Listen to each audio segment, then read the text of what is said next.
Hello everyone. Before we get to our main topic today, I want to talk very briefly about marathon running. So way back in 1985, science journal Nature published an article predicting that by the year 2000, women would be consistently running faster marathon times than men. Now, what led them to make this prediction? Well, it was the data they had. They saw that men's marathon times had hit a plateau and the record time was increasing only very slowly and by very small amounts. The women's record time, on the other hand, was increasing much faster. So by extrapolating out the very slow growth of the men's record time and the relatively fast growth of the women's record time, they predicted that women would catch up to and pass men within a decade or two. Now then, they made a mistake, didn't they? One which got them not a small amount of impolite mocking. And what was that? Well, by just extrapolating the current data trends into the future, you'd fairly quickly have women running the marathon faster than the speed of sound, which is probably highly unlikely. Where nature went wrong was not considering any other factors which might have an effect on those data trends in the future. For example, women hitting the same plateau as the men did, which is, of course, what happened. Women's times had been increasing quickly because not as many women were participating as men. Women's sports science wasn't as advanced as men's, but as women caught up to the men's times, those trends changed, obviously. So why am I talking about this blunder by a science journal in 1985? Well, I just want to highlight the danger of projecting current short-term data trends decades into the future. For example, will birth rates among poorer immigrant populations remain the same several generations down the line? It's something to think about and keep in mind. So then, what's the actual topic of my video today? Well, it's a recent video uploaded by Lauren Southern called The Great Replacement, and let's watch the introduction to that. Hey everyone! Okay, so today we are going to be talking about a very serious subject, something that I think a lot of people are too afraid to talk about because they're worried about being called a bigot by both the people on the left and the right, surprisingly. So in order to avoid people trying to discredit this video with name-calling of Nazi or propagandists or other such nonsense, it's going to be a very data-based video for the first bit. Yay, data analysis, that's me. I have a little alarm that goes off when someone says data on YouTube. So that intro there had a few of the regular white nationalist rhetorical tricks you see online. Lots of people agree with us. They're all just too afraid to talk about it. You see, they don't want to be called racist. They're scared, but we're going to talk about it because we're brave, aren't we? Us talking about it, yeah. Silly.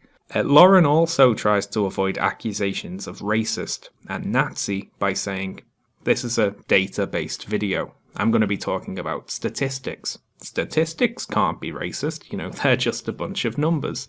So by the rhetorical framework I just imposed here, I literally can't be a racist. And, well, we'll see about that. So anyway, what is the topic of Lauren's video? So bear with me, because the thing I want to talk about today is the Great Replacement. The Great Replacement is a term coined by French writer Renaud Camus, referring to what he views as the irreversible overthrow of France and its culture by Muslim immigrants from the Middle East and North Africa. The Great Replacement is a very simple concept. You have one people, and in the space of a single generation, you have a different people. Despite various misrepresentations, Camus does not oppose current immigration policy out of racism or Islamophobia, but on the basis of the preservation of French traditions and culture. And though Camus has had his eyes set specifically on France, his concerns have been shared by many nationalist and identitarian movements all across Europe. But the real question that comes in now is there any evidence that a great replacement is actually occurring? Or is Camus just another instance of paranoid white panic? Is he just another racist xenophobe who deserves to be convicted of a hate crime in order to pay a €4,000 fine? Yeah, that actually happens in Europe. I'll stop you there, Lauren, first off. This says, in connection with two separate bar clashes in Paris with people who accused him of hate crimes, and then he didn't even appear in court for the verdict. And apparently he was shouting, I love Hitler, people like you would be dead, your mothers, your forefathers would all be fucking gassed at people. So, good. Fuck that guy. Anyway, let's talk about the Great Replacement, which means white genocide. By the way, it's the exact same concept. It's just been given a makeover to try and sell it to more people. White genocide is a conspiracy theory that says white people are dying out due to a combination of race mixing and white people having children at a slower rate than non-white people. You know, as if it's a competition. Now, not only is this not true, there are more white people alive today than at any point in history, it's also not genocide. You know, even if it was happening, it's not deliberate. It'd just be a demographic change over time. That's not genocide. No white people are getting killed because of this. You know, that's white privilege for you, I guess. We even get the nice version of genocide. Of course, the sorts of people who believe this rubbish will tell you it is deliberate because it's supposedly the Jews doing it, which, you know, they think because they're racist morons. But people like Lauren Southern and Stefan Molyneux and others who peddle this replacement rubbish, well, they aren't allowed to say it's the Jews doing it because then they'd lose their platforms for being openly racist. So, because they can't openly blame it on the Jews, I can say it's not deliberate and therefore not genocide, and they're not allowed to retort, which is awfully fun. It's a bit like cheating, you know, they know they're being anti-Semitic, and I know they're being anti-Semitic, but only I get to say it. Anyway, so replacement is the PC term these people have come up with to stand in for white genocide, and it's a silly term, and I'll give you an example.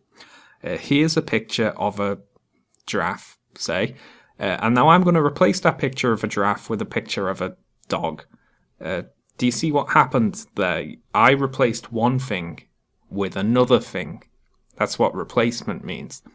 Now let's try it another way. Here's the picture of the giraffe, and now here's the dog. And would you look at that? We've got both. They're both still there. Nothing's been replaced, you know. They both just are there now. Do you follow? Anyway, let's get into Lauren's data. But despite all of these roadblocks, the stats that we do have access to paint a pretty clear picture.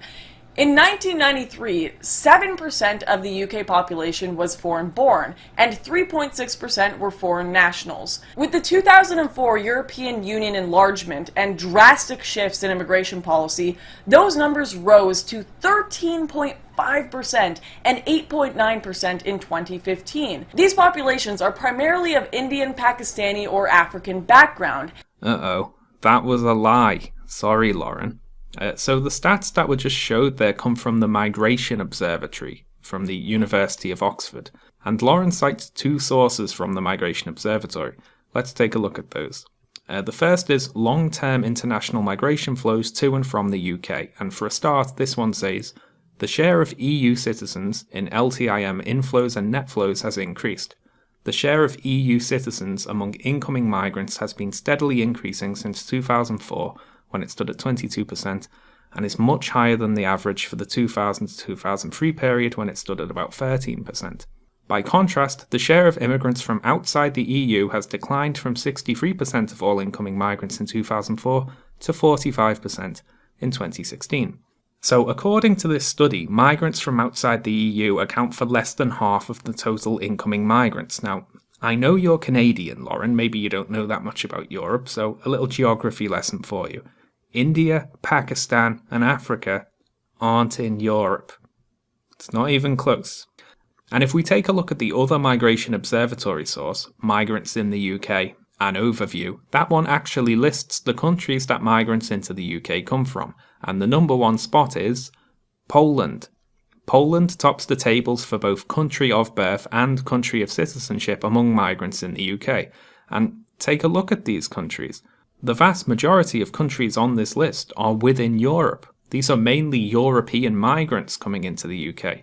These populations are primarily of Indian, Pakistani, or African background is just a flat-out lie. Why is Lauren ignoring the Polish immigrants, for instance? I wonder why that could possibly be. Well, it's because they're white. Obviously, you see, this thumbnail with all the little black figures outnumbering the little white figures, that wouldn't make any sense if she was like, oh yeah, by the way, most of these immigrants are just Europeans moving around the EU, and those Europeans are generally white themselves. It's harder to scaremonger for a racist audience if you actually tell the truth. But let's carry on and take a look at this headline. Migrants change UK forever. White Britons will be minority by 2066. Let's talk about this. So first off, this headline doesn't mean that white people will be a minority in the UK. It means that self-identified white Britons will be not necessarily a minority, but not the overall statistical majority. And what's the difference there? Well, if 49% of the country identify as white British, they'll still be the largest group unless every single other person in the country identifies as the same thing. In actuality, what you would have would be 49% white British, and then a certain percentage for Asian British, a certain percentage for black British, a certain percentage for white Irish. From the news report, in the study, minorities are classed as people who also describe themselves in censuses as Irish or another nationality. So a certain percentage for white Polish people, I guess, if we're acknowledging that they exist and aren't actually from Pakistan. Anyway, the largest group would still be white British. I mean, they're not going anywhere. They'll still exist. It's just that cumulatively, all the people who self-identify as something other than that, added together, would be the slight majority in 50 years' time. And it doesn't sound so scary when you put it like that, does it? And this is all assuming that the current data trends can be projected 50 years into the future while staying the same. And it might be worthwhile looking at who compiled this data. From the Express, it was Professor David Coleman. Now, who is Professor David Coleman? Well, he is the founder of Migration Watch UK. Hello, Migration Watch UK. It's nice to see you again so soon. And he's also a member of the Galton Institute, formerly known as the Eugenics Society. And there's no prizes for guessing why they had to change the name. It's actually quite funny how little effort you have to put in to get past Lauren's gossamer thin, politically correct veil and see all the weird Nazi shit behind her positions. The first source on her list in her video description is The Great Replacement Part 2, Great Britain, from Defend Europa, written by a chap called William, who handily links his Twitter account @RealWilliam. And let's see some of the things he has to say. I'm still waiting. Nobody can present me with conclusive evidence that gas chambers even existed, let alone that 6 million were gassed. Am I a racist? If racist means against other races who wish to harm my race, then yes, guilty as charged. Capitalism and Bolshevism are two sides of the same international Jewish coin. Adolf Hitler. So, good first source there, Lauren. A self-identified, Hitler-quoting, anti-Semitic, Holocaust-denying racist. I'm sure he's got an unbiased opinion about immigrants. I can't be racist, I'm just quoting statistics. Oh, by the way, my first source is a fucking Nazi. And let's have a look at some of the top comments on Lauren's video, which I screen capped before they started getting deleted. 1488. It's a good start there, very subtle. Here's some truth. Jews were and are to blame for the Great Replacement. And then a bunch of other crap. The Great Replacement is a Jew-orchestrated plan of white genocide. This is happening because of Jews. The Jews hate us. Zionist Jew degeneracy. Etc. And it goes on. Quite the elephant in the room we have here. This is the problem that people like Lauren are gonna run into again and again. Their viewer base is just too clueless to play ball. And it's difficult to sanitize white nationalism when you have a bunch of dudes in white hoods behind you ranting about the Jewish question. We're all onto this game by now, Lauren. You're not fooling anyone. Anyway, let's carry on and have a bit of a think about Germany. So Lauren has a few sources about Germany in her video description there. This from Information Liberation. Nearly 40% of Germany's under 5s are foreigners. Now, that's not true. If they were born in Germany, they're German citizens. They're not foreigners. What you mean to say and what you're actually outraged about is that those people might not be white. I also like this picture here, which has a bunch of smiling children waving the German flag, and this is supposed to be a bad thing somehow. There's also this story from the Daily Mail. Germans now the minority in Frankfurt. More than half of residents in the city have a migrant background. And the top comment on this article is pretty funny. Migrant background? That could still mean they were born and raised in Germany, speak German as their first language, and are German citizens with no other allegiance. Very misleading headline. That comment is from Tommy there, not Robinson, I assume. As a side note here, this article manages to spell the word integrate 3 different ways in just 2 sentences, which is impressive, to say the least. Anyway, yes, Tommy's right. People of a migrant background doesn't mean migrants. It means people of a migrant background, which, depending on where you want to mark the cutoff point in history, that could include any number of people.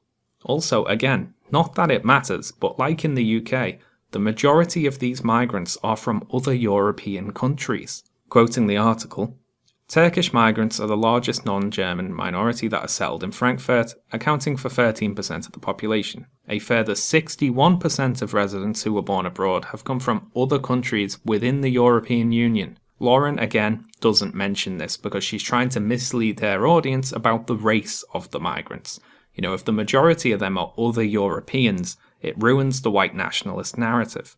There's another point here about the duration these migrants plan to stay, because of course, not all migrants are permanent migrants. And looking again at Lauren's Migration Observatory source, the share of immigrants planning to stay for shorter periods of 1 to 2 years has increased since the 1990s, with less than a third of incoming migrants planning to stay for a period of more than 4 years. Lauren doesn't mention this and treats all migrants as though they are permanent migrants, when the statistics just don't support this. Anyway, let's move on and take a look at Lauren's main source, which is this chap, Renaud Camus. I'm saying that wrong.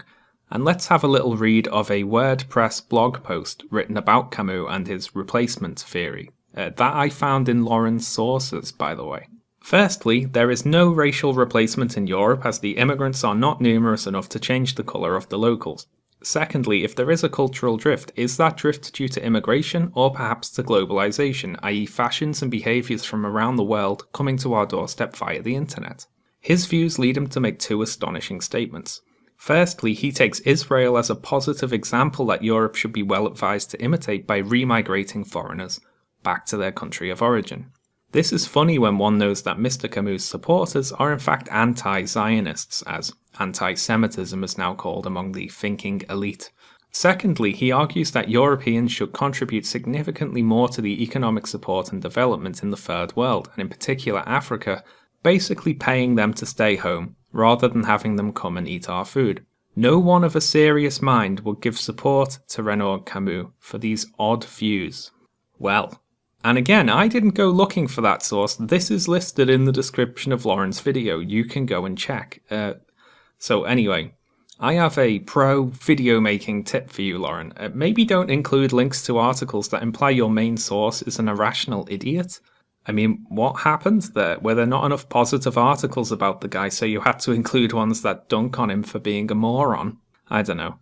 So anyway, that WordPress blog was right. Camus' plan to deal with the migrants is to remigrate them, i.e. ship them all back home. In an article on Free West Media, Camus says, the means and ends are one and the same, remigration, the return of the conquering peoples to their own lands. Conquering peoples. So, okay, very sorry to everyone in the US and Canada, but you're going to have to move back to Europe. Which is a bit concerning, to be perfectly honest. I don't know where we're going to put you all. Of course, Camus probably doesn't mean this. The arbitrary line he's drawn in history for when we need to stop migration and ship everyone back is probably not going to have to include any white people being shipped anywhere. It's funny how that works, isn't it? Also, Camus' plan wouldn't work. Quite aside from the fact that it is literally impossible to just ship every descendant of a migrant back to where they came from, his measures don't go far enough to stop what he wants to stop. Let's consider the world as a whole. You know, there's no migration to the world, is there? That we know about, anyway. And now let's imagine that all birth rates were equal across every group and type of person. So exactly equal birth rates for everyone. And let's say that they're exactly at replacement levels everywhere, so every country and race has a completely stable population. Now then, what you would still see is the white population declining as a percentage of the whole over time. And why is that? Well, it's because of how we classify whiteness. Barack Obama, for instance, is seen as a black man, despite having one black and one white parent. Do you see my point here, any racist folk who are watching? Immigration and birth rates don't matter. Because of how we classify races, to maintain the white population as the same percentage of the whole, you would have to either ban interracial relationships or introduce measures to reduce the birth rates of non-white people. That is the only logical endpoint of what you're proposing. And I imagine someone might say, wait, but I'm not talking about race, I'm talking about culture and heritage. Yeah, rubbish. But admittedly, there is one aspect to this that isn't racial. There is also a religious element to consider. Trends in Europe tell the same overall story. As the native European population dies out, migrant and Muslim populations are rapidly growing with higher birth rates and unfettered mass immigration. And with the median age of 32 for Muslims in Europe, 8 years younger than for all Europeans, 5 years younger for the religiously unaffiliated, and 10 years younger for the European Christians, the future of Europe looks pretty halal. Now, sorry, Lauren, again, that's not true. For a start, Camus states the Great Replacement is very simple. You have one people, and in the space of a generation, you have a different people. The space of one generation. So, how fast is the Muslim population in Europe actually growing?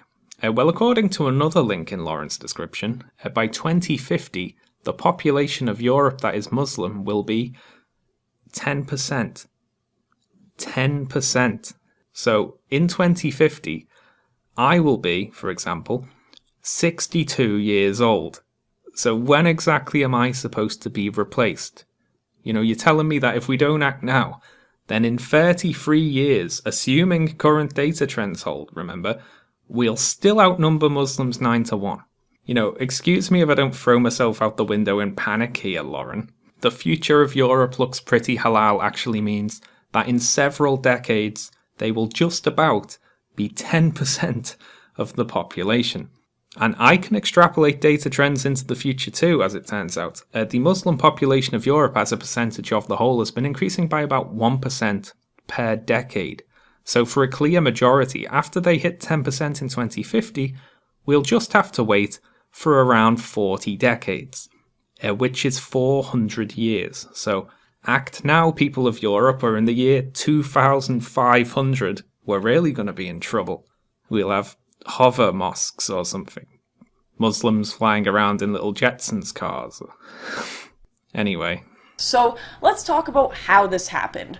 One of the biggest things that we can attribute to the cause of the Great Replacement is Western ethno-masochism. Basically, white people hate themselves, and if you look at groups like Antifa or even just your average college student or state broadcasters, many white people feel that replacing themselves will relieve guilt of past crimes. So unlike almost every other culture in the world that wants to preserve itself and remain homogenous, Europeans actively invite the destruction of their tradition. So Lauren says this is happening because white people hate themselves and actively want their countries to be destroyed.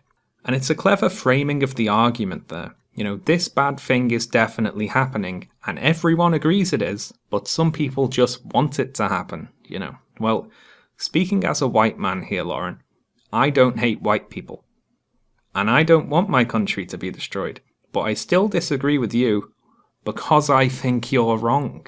You've tied culture and national identity to race. And that's bullshit. You don't have to be white to be a British person, or an American person, or a German person, and so on. Insisting that the racial makeups of these countries is something to be concerned about is just incorrect conspiracy theory, racist nonsense. Consider this. In the last century, which of the following actually nearly destroyed Europe? Was it immigrants and people who aren't white? Or was it what Lauren would call a national identitarian movement concerned about minorities changing the culture of their country? Answers on a postcard, thanks. And I'd like to address something else. Lauren thinks that immigration and cultural change represent the death of tradition. I disagree. I think it is our tradition. It's one of the traditions that's worth preserving. When I think about great things my country has done, the first thing that comes to mind is oppose the Nazis. And we didn't do that alone. Like the RAF, for instance, fighting the Battle of Britain, had refugee pilots from all over Europe fighting in it. And we also have a history of taking in migrants, sometimes huge amounts of migrants. Let me talk about my own city for a little bit. While the Irish potato famine was going on, about 1 million Irish people emigrated out of Ireland in a relatively very short period of time. And Liverpool, being a port city close to Ireland, is where a lot of those people ended up. By 1851, about a quarter of Liverpool's population was Irish born. And that's born in Ireland, not descended from Irish people or whatever. And I'm sure if we had YouTube back then, we'd have people proclaiming the doom of the country. You know, all these Irish people will breed like rabbits. They're all poor. They're a drain on the state. They don't have jobs. They're going to outbreed us and take over. Which, you know, it didn't happen, did it? And now, someone might say, well, Irish people aren't like today's immigrants. They were able to integrate. They integrated just fine. No troubles there. Troubles. Do you get it? You know, it's not like there'd ever be any Irish terrorists, would there? It's not like Irish terrorists would set off the most powerful bomb detonated in Great Britain since World War II, is it? It's not like any Irish people would ever launch a mortar attack on Downing Street in order to assassinate the Prime Minister, is it? That's all true, by the way. And now, a few decades later, nobody really cares, you know. Nobody is fretting about Irish birth rates. No one's crossing the road or getting off a bus when they hear an Irish accent, are they? Not many people in Britain are all that fussed anymore. And I wonder why that is. Not really. Again, it's because they're white. But what's my point here, really? Well, Lauren, with regards to the whole white genocide thing, just don't worry about it, you know. Demographic change is inevitable. It will happen regardless of what you do. It's not a matter of fighting it or not. It can't be fought. It's just what happens. It's what's always happened, and it's nothing to worry about. And it won't be as bad as you think, anyway. By the way, it won't be bad at all, of course, in any regard, but I'm trying to speak her language here. You see, birth rates are falling everywhere. With medical advancements, less people needed for farming, you know, more people living in cities, a greater chance of kids living to see adulthood and so on. Fewer children are being born, but this is happening globally. I've mentioned this in another video, but birth rates in predominantly Muslim countries are also falling. Recent migrant populations might have more kids than the average in the country they've moved to, but that's a mix of being generally poorer than the native population, which resolves itself within a few generations, and cultural norms, which also even out after a couple of generations by and large. You know, anyone looking into the future and trying to predict what different birth rates will be like in 2070 or something, well, it's a fool's errand. We don't know. And I'd like to leave you all with a brief thought about the white fear of becoming a minority. And I'll say this to any fellow worried white people. You are already a minority. You're a minority in lots of ways, many of which might seem trivial to you right now. But what happens when a Nazi-like party comes to power and starts again judging people by nose length or eye colour or skull shape? You know, don't start hating on minorities in order to prevent becoming one, because you already are. So just get used to it, I guess, and chill out. Thanks for watching, everyone. This Rome video is never going to come out, is it? Sorry, my fault. I keep getting distracted. I should just completely log off the internet until it's done now. Thanks as always to my supporters over on Patreon, who almost literally put food in my mouth. I love them all, and I hope they all get exactly what they want for their birthdays. And if you would like to be similarly complimented, consider supporting me yourself. It's positively exciting. Also follow me on Twitter if you feel like. Righty ho folks, I'll see you soon.